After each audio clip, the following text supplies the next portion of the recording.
Hello friends, మీరు ఎన్నో షాంపూలు యూస్ చేసి హెయిర్ లాస్ అయి ఉంటే కనుక ఈ యొక్క హెర్బల్ షాంపూని ఇంట్లోనే తయారు చేసి ఈజీగా మన హెయిర్కి యూస్ చేయొచ్చు అనమాట. అది ఎలా తయారు చేయాలన్నది ఇప్పుడు మీకు వీడియోలో చూపిస్తాను. ఒక కప్పు కుంకుడుకాయ, ఒక కప్పు చిక్కకాయ, ఒక కప్పు డ్రై యూసరి, అలాగే 3 నుంచి 4 మందార ఆకులు, 1 టేబుల్ స్పూన్ మెంతులు, 1 table spoon kalonji seeds, half cup rosemary, half cup వేపాకు, ఇవన్నీ వేసి 1 టైం వాష్ చేసుకొని 1 లీటర్ వాటర్ పోసుకొని బాయిల్ చేసుకోవాలన్నమాట. బాగా బాయిల్ అయిన తర్వాత అది పక్కన పెట్టేసుకోండి. అలాగే ఇంకొక బౌల్లో half cup flax seeds, 1/2 litre water పోసుకొని బాయిల్ చేసుకోండి. ఈ ఫ్లాక్స్ సీడ్స్ వచ్చేసి జెల్లీ ఫామ్లో అయిన తర్వాతే మనకి స్టవ్ అనేది ఆఫ్ చేసుకోండి. ఇలాగ నాకు జెల్లీ ఫామ్లో అయిపోయింది.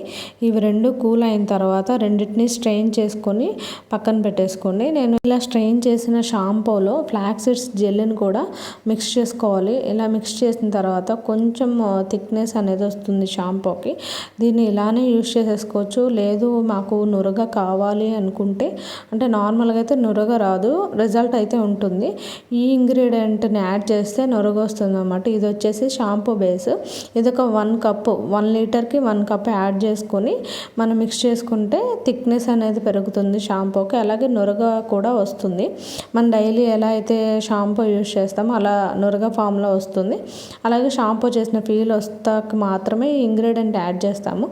దీనివల్ల సైడ్ ఎఫెక్ట్ ఏమి ఉండదు అనమాట. సో ఇలా యాడ్ చేసిన తర్వాత ఈ షాంపూ 1 వీక్ మాత్రమే మనకి బయట స్టోర్ అయి ఉంటుంది. ఎక్కువగా చేసుకొని ఫ్రిడ్జ్లో పెట్టుకుంటే ఒక 2 వీక్స్ వరకు వస్తుంది అనమాట. దీనివల్ల ఎటువంటి సైడ్ ఎఫెక్ట్స్ లేదు. ఈ హెర్బల్ షాంపూని నేను ఆల్రెడీ యూస్ చేసిన తర్వాత ఈ వీడియో పోస్ట్ చేస్తున్నాను.